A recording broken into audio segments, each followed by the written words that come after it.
no quiero retrasarte Sí. mucho. No, no te preocupes, no te preocupes. Esta Sí. frase que sale de Animal Didn't Cross the Street y demás, esto es el input de entrada que ha sido tokenizado. O sea, es el input de entrada. O sea, cuando Justo. estamos hablando de los tokens, estamos hablando de los tokens de entrada. Y Sí, entonces lo que se ve ahí, la izquierda y la derecha, es cómo se relaciona cada uno de esos tokens consigo mismo. Y los que salen más oscuro es porque tienen una relación más fuerte. justo, O sea, exactamente. la D, por ejemplo, en este caso, tiene una relación más fuerte con animal y street dentro de toda la frase que le has metido como input. Exactamente, justo es así.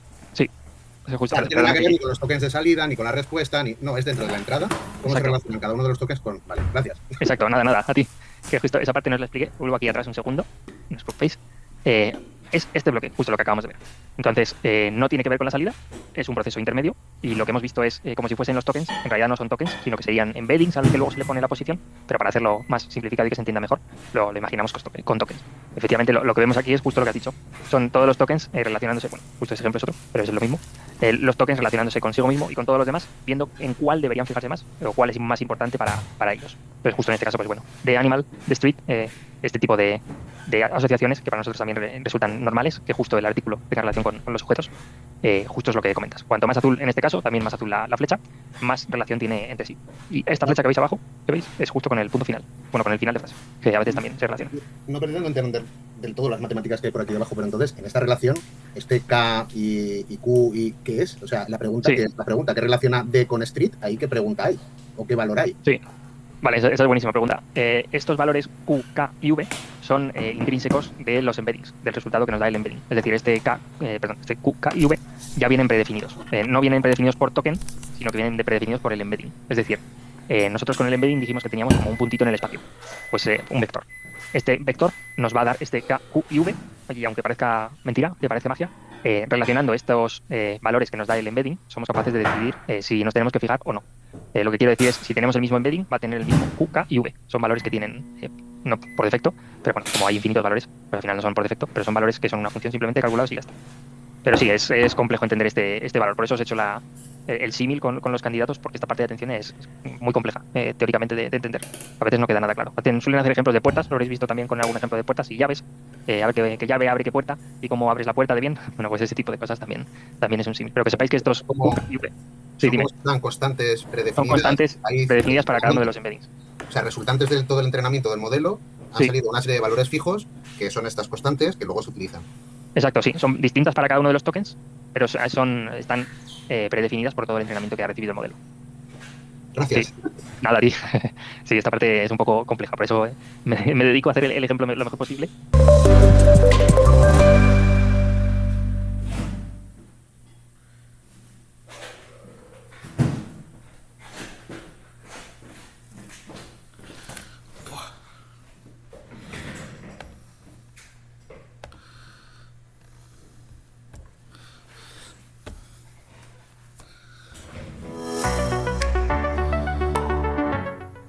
Para que os quede al menos la parte teórica, que luego las matemáticas que hay por debajo son, justo en este punto son complejas de pensar, eh, lo más claro posible. Simplemente la atención, tenéis que tener claro que es una forma que tiene el LLM de decidir qué palabra es más importante con qué palabra tiene más relación con qué otras, y pues, este tipo de importancia. Podemos presuponer que palabras que no tengan prácticamente ninguna importancia en la frase van a ser muy poco importantes en este mecanismo de atención. Suele ser así, no tiene por qué ser así, puede ser que veáis justo alguna capa, ahora veremos lo que son las capas, en las que tenga más importancia, pero sí, al final es la forma en que tiene de relacionarse todo este entendimiento con todas y cada una de las otras palabras. Bueno, todo este entendimiento que genera con las palabras, relacionándose entre sí. Vale, hecho. Aquí justo lo que os acabo de decir, la atención no tiene solo una capa, como hemos visto aquí, que esto sería una sola capa de esta atención, una cabeza, en inglés se llaman cabezas. Lo que ocurre con la atención es que tenemos muchas capas, muchas cabezas de atención. Y ya de paso os meto aquí el positional encoding, que es una forma de definir qué palabra va primero, qué palabra va segunda, qué palabra sigue, etc. Entonces, ¿por qué hay múltiples capas de atención y por qué no tenemos solo una? Porque bueno, ya hemos visto que el candidato avanza o no avanza, aquí no hay mucha decisión. Bueno, pues para poneros de nuevo el ejemplo, os puedo decir que bueno, en general un solo punto de vista no es suficiente. Esto también ocurre en el ejemplo que os he puesto. Lo normal es que no haya solo un entrevistador, sino que haya varios entrevistadores. ¿Por qué hay varios entrevistadores si están haciendo el mismo trabajo? Podríamos preguntarnos. Puede ser que en algún caso de verdad nos preguntemos por qué hay varios entrevistadores si solo están haciendo, si solo hace trabajo uno de ellos. Bueno, puede ser el caso, pero lo normal es que haya varios entrevistadores porque cada uno se fije en un tipo de cosas distintas. Imaginemos en el caso de los candidatos, uno de ellos se fija en cómo de bien argumenta sus razonamientos una persona, el otro se fija, resulta que tiene conocimiento técnico y se fija de es correcto lo que me está diciendo o no, otro se fija en, oye, interrumpe mucho a la gente, colabora entre las personas, es un líder, este tipo de cuestiones de entrevistas grupales que suelen ocurrir. Entonces, este distinto enfoque nos permite luego tener pues un razonamiento o una comprensión mucho mejor, o en el ejemplo que os pongo, tomar una decisión de si avanza o no avanza en el proceso de selección de una forma correcta. Puede ser que con solo teniendo en cuenta si responde correcto o no, no nos sea suficiente porque resulta que esa persona no deja hablar a absolutamente nadie más y directamente se comporta fatal en este tipo de ambientes. Entonces, bueno, pues esta cuestión de tener varios puntos de vista es justo lo que hacemos con el self-attention. Permite a cada token mirar a todos los demás y a su vez tiene distintas cabezas, distintos valores desde Q, K, V para cada una de estas cabezas. Entonces, bueno, una sola atención puede perder matices, como os digo, a veces estos matices importan, otros matices no, pero en general tenemos muchas cabezas. Bueno, se llama multithread porque es la atención desde varias perspectivas al mismo tiempo. Esto sí que es importante, se hace en paralelo. No, por más que tengas cabezas, no vas a empeorar el tiempo, no vas a meter latencia, lo que sí que vas a meter es cantidad de parámetros, por supuesto, y vas a meter capacidad que tiene que tener la GPU para utilizarlo. Es decir, aquí es donde aparecen los billions. Bueno, pues aquí muchos de los billions están dentro de esta parte de head, de multi-head attention, pues muchos de los minions están dentro de estas matrices de Q, K, V, que directamente hacen los cálculos. Aquí, de hecho, os he puesto el KQV al revés, pero bueno, QKV suele ser como la forma de denominarlo normal. ¿Cómo se implementa este multi-head attention? Bueno, pues podéis imaginaros que es lo mismo que teníamos una sola cabeza, pero esta vez en paralelo, muchas a la vez. Entonces, bueno, dividimos el espacio, varias cabezas, y después combinamos al final todas y cada una de estas cabezas en un solo resultado. En pasa a la siguiente fase o no pasa a la siguiente fase el candidato. Entonces tendríamos una entrada, un vector de tamaño D puede ser el que queramos, mientras entre en el contexto del modelo. Se divide en H partes, cada uno de los tokens, y cada uno cada uno se recibe sus Q, K y V. Estos Q, K y V son los que va a utilizar para hacer la función como vimos antes. Eso no cambia absolutamente nada, solo que cada cabeza genera su propia salida. ¿Cómo genera su propia salida? Porque dependiendo de cada cabeza, estos embeddings van a tener un valor Q, un valor K y un valor V distinto. Esto es un poco antiintuitivo porque bueno, se tiene que entrenar y una vez se entrena ya estos valores están predefinidos, como hemos dicho, pero sí, no queda del todo claro. Estos Q, K y V, exactamente cómo se calculan. Hay funciones detrás, pero si me pongo a mostraros todas las funciones, es un poco jaleo. Simplemente con saber que hay 3 valores no es suficiente, tampoco nos necesitamos indagar tanto. Se concatenan en su paso final y se proyectan de nuevo al tamaño original que queremos que pase al siguiente punto del transform. Es decir, miramos con todas las perspectivas y una vez miramos con todas las perspectivas, decidimos qué resultado da a la siguiente parte del transformer con lo que tenemos ya previamente hecho. Es decir, con cada una de esta atención de las cabezas, las combinamos y damos el resultado final. ¿Qué aprende cada cabeza? Justo lo que os estaba diciendo. Hay cabezas especializadas en cosas que no tenemos por qué entender. Algunas capturan relaciones gramaticales, otras buscan sujetos, otras buscan objetos, contexto temporal, acciones. En la práctica emergen patrones de atención útiles, que pongo útiles porque no son claros. Es decir, no es nada fácil explicar cada cabeza que hace. Al final, si te peleas mucho y te pones muy cabezón, justo para la redundancia, puedes más o menos sacar qué está explicando, pero no tiene por qué ser algo que nosotros entendamos normal. Es decir, no tiene por qué ser, bueno, pues los sujetos con sus acciones, los sujetos con sus artículos, los adverbios con acciones porque no sé qué. No tiene por qué ocurrir ese tipo de cosas. Puede ser que se combinen distintos patrones o puede ser que aprenda a revisar, a fijarse en las frases de una forma que no estamos acostumbrados, cada una de estas cabezas. Y al final nos va a dar una atención que más o menos sí que tiene cierto sentido de cada palabra cuando tiene que fijarse en todas las demás. Entonces, bueno, que sepáis que cada cabeza es especializada, pero no tiene por qué ser especializada en algo que nosotros entendamos o algo que a nosotros nos parezca útil. Puede ser que le sea útil una cosa que a nosotros no lo es. Y aquí, bueno, pues podemos mirar a través de distintas lentes, como os pongo aquí. Os pongo una frase, la frase de Animal de antes. Y, bueno, pues una cabeza se enfoca en Animal, otra en It, otra en Tired. Al final, depende un poco en qué se quiera enfocar. En este caso, os he puesto todos con todos. Si veis los vértices, los vectores que llevan desde un punto a otro, todos están relacionados con todos. Cuanto más flojo es el vector, la línea, más floja es la relación que tienen entre ellos. Cuanto más fuerte es la relación que tienen entre ellos. Cosas curiosas. La capa 5, como veis arriba a la izquierda, todo se relaciona muchísimo con el final de frase. En la capa 10, todas se relacionan mucho con que es una frase que está en negativo. En la capa 0, vemos que todas, bueno, se relacionan un poco entre todas, pero como que tiene más sentido, un poco para nosotros, cada una de las palabras con todas las demás y no tanto enfocarnos en solo una cosa, como hacemos en la capa 5 o la capa 10. ¿Quiere decir que una capa sea mejor que las otras? No. Quiere decir que tenemos que fusionar el resultado de todas para tener un entendimiento general. Como os digo, no tienes por qué entender una capa individualmente, lo que tienes que ver es que luego funcione el transformer con la información que nos ha proporcionado. Y por supuesto, no se meten trozos de palabras, es decir, tokens en texto, ni tampoco se meten tokens en número, se meten vectores de embedding. Simplemente para dejarlo claro, pero para hacer el ejemplo es mucho más sencillo. Genial, pues conociendo estos famosos embeddings, que os estoy contando todo el rato, los embeddings, hay una cosa que seguramente os falte por saber y una cosa bastante importante. Le he dado mucha importancia a, oye, las frases van en un orden, tienen un orden de izquierda a derecha, en español, por ejemplo, y este orden es muy importante, porque depende de cómo diga las cosas, puede significar una cosa o puede significar otra cosa distinta. Entonces, esta diferencia y este orden de las palabras es distinto de las herramientas. ¿En qué es distinto? Pues los transformers no tendrían noción de los órdenes, del orden de los tokens, muy bien dicho, si no le diésemos este positional encoding en cada uno de los tokens. ¿Qué quiero decir? Si tú coges un token, cualquiera, pensemos que es el token 5, lo transformamos a su ID de tokenizador. Después con este ID generamos su embedding, tenemos un vector.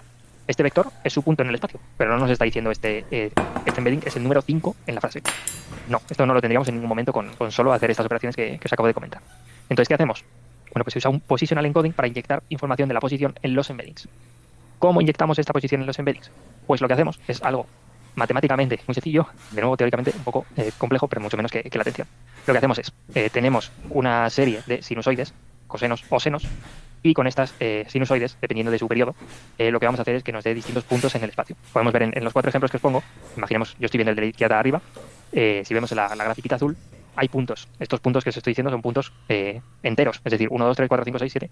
¿Qué significa esto? Pues significa que es el token 1, que es el token 2, que es el token 3, que es el token 4, el 5, el 6 y así en adelante hasta que queramos y nos cansemos de contar. Entonces, ¿qué va a ocurrir? Dependiendo de en qué posición esté este token, va a tener un valor. Vemos que el token 2 está cercano al 1, el token 3 es casi 1, el token 4 es prácticamente 0, el token 6 es menos 1. Este valor va a ser el que después se le va a sumar al embedding en cada una de sus dimensiones del vector. Es decir, si tenemos un vector de 1024, se le va a sumar a todos los valores de este 1024, pues se le va a sumar, por ejemplo, menos 1. Va a depender un poco de dónde se pare esta sinusoide en el espacio para cada uno de los tokens. ¿Por qué os pongo 4 ejemplos? Si con uno nos valdría, porque no es así. Lo que hacemos es que cada una de estas sinusoides funciona, pensemos en binario, cada una de estas sinusoides lo que nos proporciona es una complejidad. Es decir, yo si tuviese solo la sinusoide que vemos en la posición de arriba a la izquierda, tendría un periodo en el que estas se empiezan a repetir. Al igual pasaría con la derecha, al igual pasaría con la de abajo a la izquierda y al igual pasaría con la de abajo a la derecha. Es decir, al ser un seno, al ser un coseno, por mucho que yo pare en puntos del espacio, estos senos y cosenos tienen un periodo y se empezarían a repetir.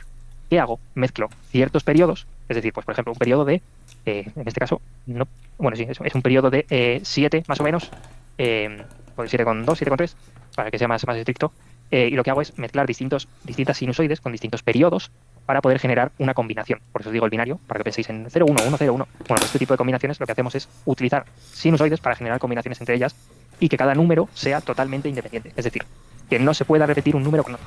Por ejemplo, os pongo un ejemplo. Combinamos una de 7 de periodo con otra de 12, con otra de 3 y con otra de 26.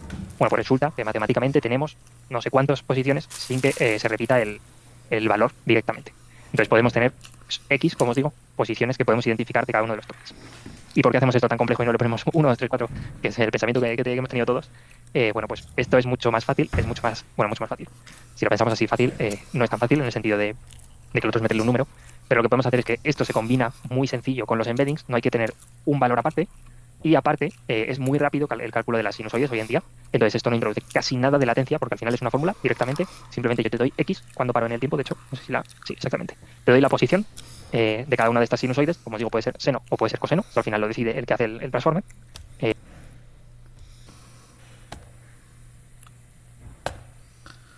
Lo que más me guste, al final es lo mismo, es una directamente que está movida, entonces al final lo decide el que lo programa, el arquitecto. Pero que sepáis simplemente que es eso, es para darle la posición. En este caso tendríamos un límite de 10.000. ¿Por qué tenemos un límite de 10.000? Porque si pasase de 10.000 a esta posición se empezaría a repetir. Bueno, y si tiráis de matemáticas, se empezaría a repetir los valores iniciales de esta sinusoide. Si solo tuviésemos una. Por supuesto, como os digo, no tenemos solo una, sino que tenemos varias.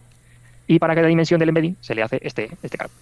Esto genera patrones periódicos que codifican la posición. Como os digo, ¿de qué nos sirve este positional encoding? Este block que vemos aquí abajo, que efectivamente es una sinusoide, el ejemplo que vemos. Lo que nos sirve es que nos dice este token es el primero, este token es el segundo, este es el tercero, este es el cuarto, y así en adelante, para ser capaces de luego dar el resultado correcto. Ya, aparte que me pongo, este bloque que veis aquí que une esta sinusoide que hemos calculado con los embeddings, veis que es un más, literalmente es un más. Aquí no hay sustos, es una operación que es directamente la suma. No hay ningún problema, aquí no hay ninguna diferencia, simplemente es la suma vectorial, es decir, se suma a todas y cada una de las dimensiones. Hay partes que son complejas y otras que no. Esa en ese caso no. Y aquí, bueno, para que veáis un ejemplo de lo que os estoy comentando, tendríamos estas dimensiones y, bueno, pues tenemos estos ejemplos de sinusoides. Esta tiene un periodo más corto, un poco más grande y un periodo más largo todavía. Al final lo que haríamos es coger en los puntos en los que paramos y luego se lo vamos a ir sumando a todos los embeddings. Simplemente a cada embedding le sumamos, a cada embedding, a cada embedding, que sería cada token, le sumamos su posición. Aquí podemos imaginar que la posición 0, es decir, el token 1, literalmente tiene todos. No suele ser lo normal, suele ser que directamente empiece en un valor un poco positivo, porque si no, bueno, pues, a veces se complican las cosas con los ceros. No suelen gustar mucho. Y si el modelo aprende sus posiciones, Buenos días. bueno, pues los positional embeddings aprendidos en vez de fijos, es decir, ¿qué pasaría si el modelo aprende? Este es el 0, este es el 1, este es el 2, en función a los embeddings que le vienen. Bueno, pues algunos modelos modernos usan ROPE, que es Rotative Positional Embedding, que te da algo tan bonito como lo que vemos a la derecha, que es que codifica relaciones de posición de forma rotacional. Escala bien con contextos largos. ¿Qué quiere decir que escala bien con contextos largos? Bueno, pues lo que hace este embedding es, de nuevo, si nos vamos a binario 0, 1, 0, 1, 0, 1, pues imaginaos que es lo mismo que 0, 1, pero con posiciones en un valor entre -1 y 1, y lo que haría este tipo de modelos es que va haciendo una rotación en esta posición. ¿Qué ocurre con estos ROPE? Bueno, pues tienen un punto flojo, tampoco es flojo porque al final depende de la longitud que quieras ponerlo, pero se empiezan a repetir. Si tienes más de X tokens, se empezaría a repetir y no sabría decidir si este es el token 0 o si es el token, por poner un ejemplo, 128.001. Pues, tampoco nos importa mucho porque al final este ROPE se puede hacer muy grande para que eso no ocurra nunca en el contexto que hemos fijado máximo. Así que bueno, que sepáis que la arquitectura moderna que se suele utilizar es ROPE, que es prácticamente lo mismo. Simplemente que es pues las sinusoides que se paran en otro punto y se cogen una serie de sinusoides y se hace, como os he puesto aquí, este tipo de cosas. Directamente de coger los valores en cierto punto en la gráfica, en la función.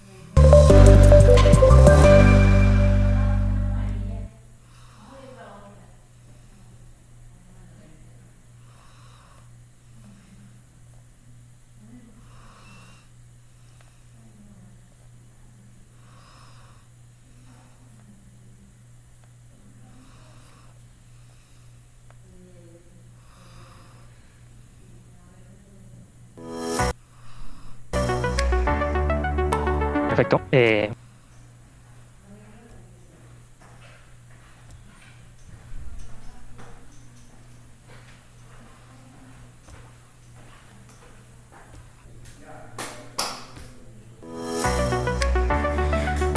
Perfecto.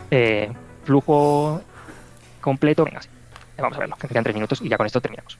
Del texto al token, de hecho me voy a quedar en esta, así os va a quedar esto claro, y el próximo día partimos de aquí. Como os digo, ahora ya tenemos más capacidad, un poco de entender este flujo completo, y lo que haríamos dentro de un transformer, para que os quede claro, es nosotros introducimos el texto, cualquier texto. Este texto se tokeniza con el modelo de tokenización. De nuevo, el modelo de tokenización no lo vamos a tener que elegir y no lo vamos a ver. Si nos ponemos desde el punto de vista de usuario final, el usuario final va a meter un texto y va a recibir directamente el resultado de la decodificación.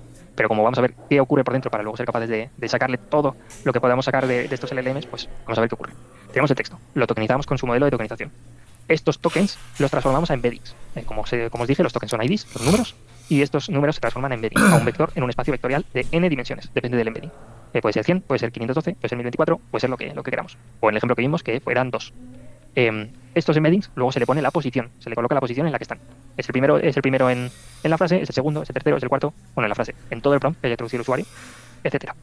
Con esta posición, con el embedding más la posición, no simplemente con la posición, lo que hacemos es hacerle el mecanismo de atención.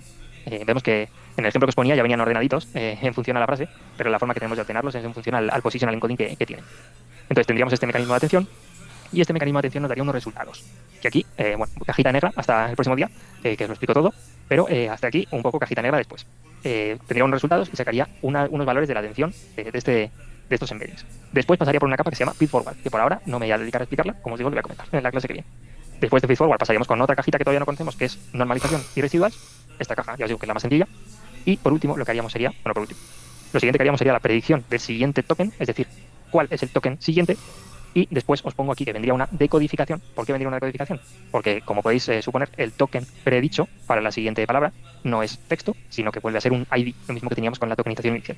Y este ID se transforma a su texto en concreto con el mismo tokenizador que teníamos. Al final son clave-valor, como os dije. Pues el clave-valor, pues al revés, valor clave, simplemente. Entonces, tendríamos la decodificación y pasaríamos a tener el texto final.